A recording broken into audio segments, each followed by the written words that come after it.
I wanted to do a review of the Insta360 X4 a little bit differently. Instead of doing just a regular review, running down the specs, saying how it's better or worse than the previous one, we're going to take this out and about in Wales and Cornwall to see if this could be your new everyday carry for a 360 camera. So let's jump into it.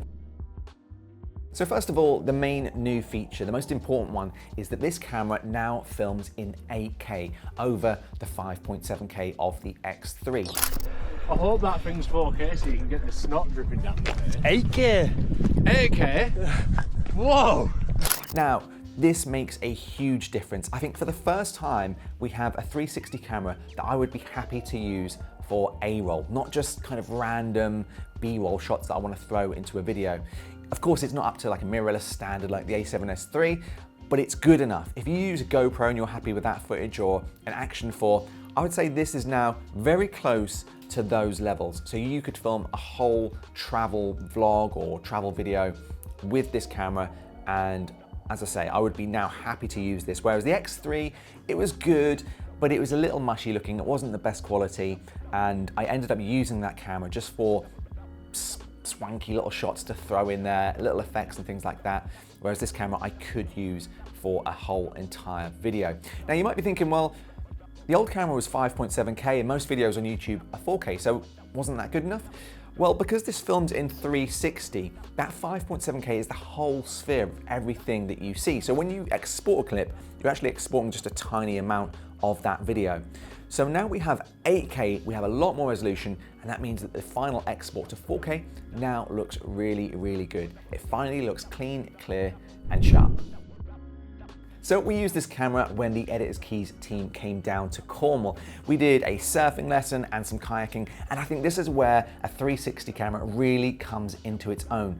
If you've got a GoPro with you, you do have to pay attention to where you're facing, and you might miss some shots, especially if you're on the sea bobbing around or you're surfing, something that you really have to pay attention.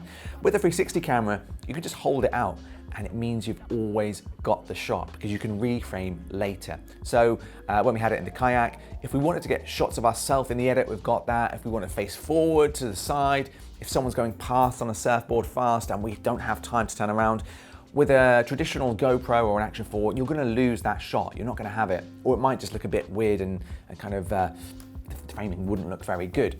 With the Insta360 X4, you've got every shot because this does all of that heavy work for you.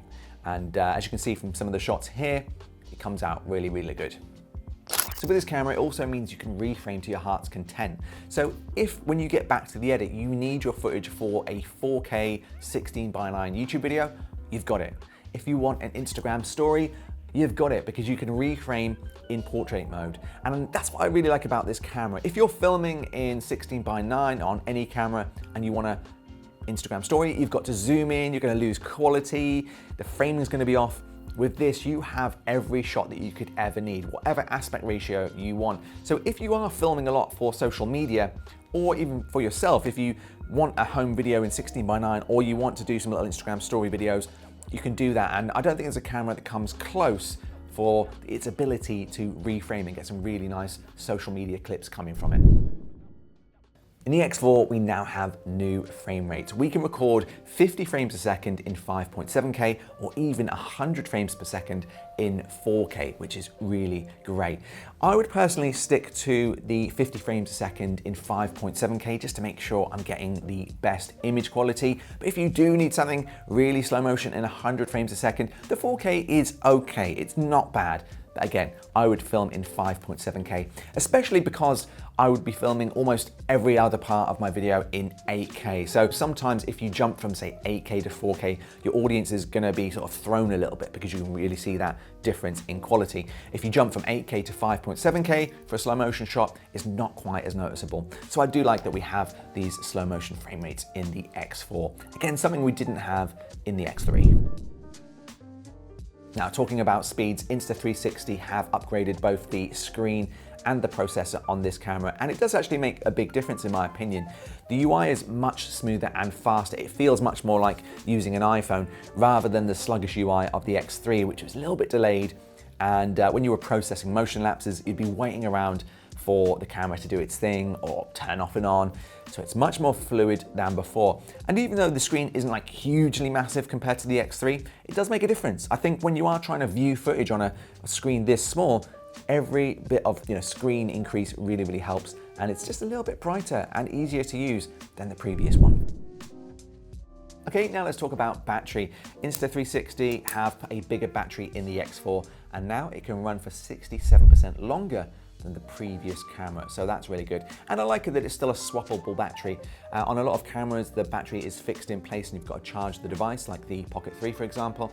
This, you can buy more batteries if you want to, but to be honest, the battery life has been really, really good. I used it solidly for all of our day in Cornwall. Lewis used it in the mountains in Wales, and we didn't take any other spare batteries with us. This did the job for the entire day.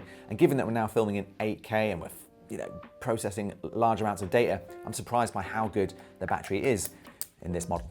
A feature we love about the X4 is now with this improved quality, you can use this as an action camera.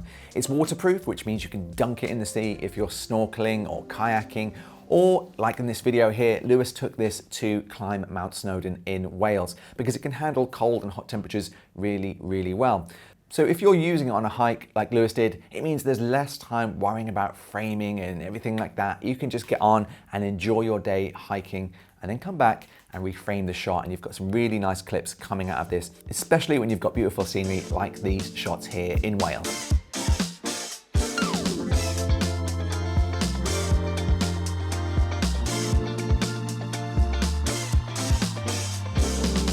It's 360.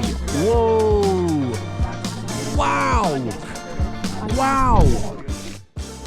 So let's talk about that image quality, and for this I want to leave this up to you. You've been watching all the footage all the way through this video, so what do you think of the image quality?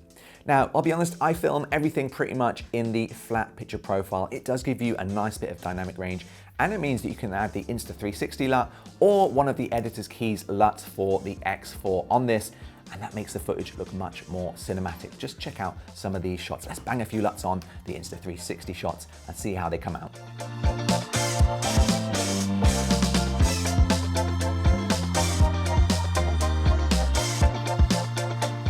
And if you want to download those LUTs, I'll put a link in the description below, as we also have LUTs there for the Pocket 3, iPhone, and all other cameras as well. So the X4 is quite a specific camera. Now, if you don't own a 360 camera and you're looking for a good action camera to have by your side, I think this is now a really, really good option.